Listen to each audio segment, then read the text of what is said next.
শ্যামলীর কারণে অনিকেত পুলিশের হাতে গ্রেপ্তার হওয়ায় ক্ষেপে গিয়ে জোড়া বাড়ি থেকে শ্যামলীকে বের করে দিল অপরাজিতা মল্লিক। বিস্তারিত সম্পূর্ণ জানতে হলে ভিডিওটি না টেনে দেখতে থাকুন শেষ পর্যন্ত।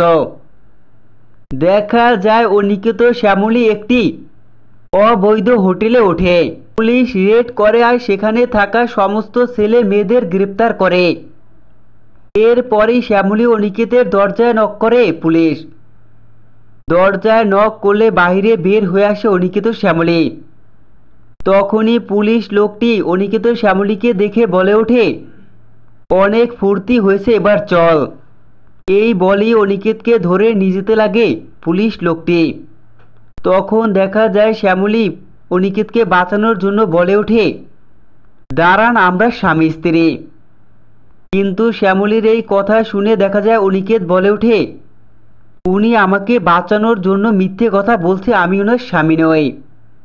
এরপরই দেখা যায় অনিকেতকে শ্যামলীর সামনা থেকেই গ্রেপ্তার করে টানতে টানতে নিয়ে যায় পুলিশ লোকটি।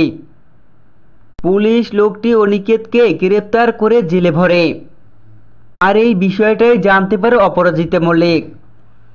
অরুণ ও তিশার কাছ থেকে যখনই জানতে পারে শ্যামলীর কারণেই পুলিশের হাতে গ্রেপ্তার হয়েছে অনিকেত, এইটা জানতে পেরেই দেখা যায় শ্যামলী জোড়া বাড়িতে ফেরার সঙ্গে সঙ্গেই শ্যামলীর উপরে প্রচণ্ড ক্ষেপে যায়। অপরাজিতা ও মল্লিক শ্যামলীর উপরে প্রচণ্ড ক্ষেপে গিয়ে শ্যামলীকে জোড়া বাড়ি থেকে ঘাড় ধাক্কা দিয়ে বের করে দেয়।